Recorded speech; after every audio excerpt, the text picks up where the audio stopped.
one God, one humanity, they're all equal, there is no distinction between some and another. There are no chosen ethnic groups. There are no chosen people in the sense of nations. The way we think of the word people.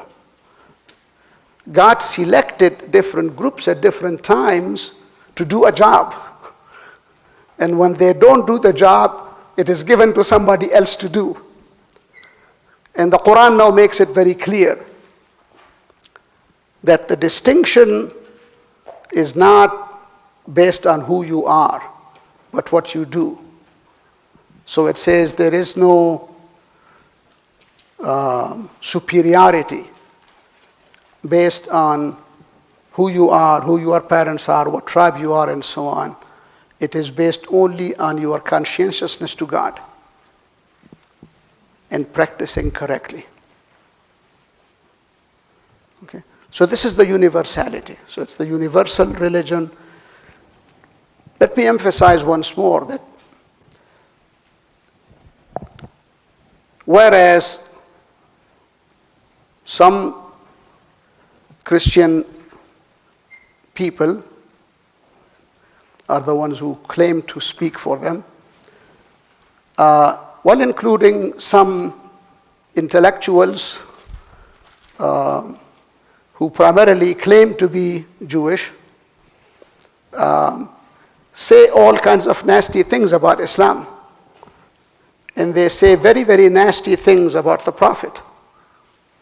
No Muslim is permitted under any circumstance to say nasty things about either Christianity or Judaism or particularly the prophets.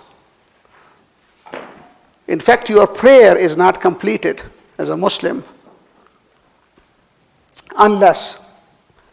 until you have invoked the blessing on Abraham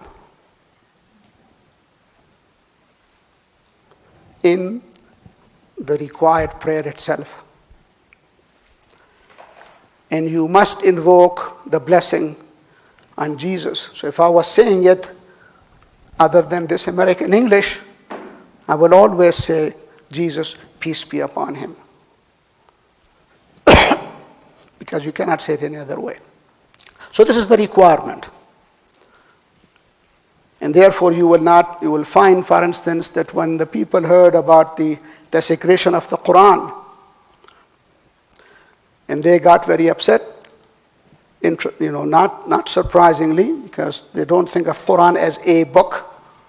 They think of Quran as the collection or the physical embodiment of the Word of God. They didn't go around desecrating the Bible. The ones who were very, very upset, they burnt an American flag or stomped on it. But no one actually says, I'm going to retaliate and burn a Bible, because it will be totally unthinkable, even though they don't believe that Bible as it exists is the Word of God. Although they believe it has pieces in it that were the Word of God, but it has been changed. That's the belief. So that's what Islam is.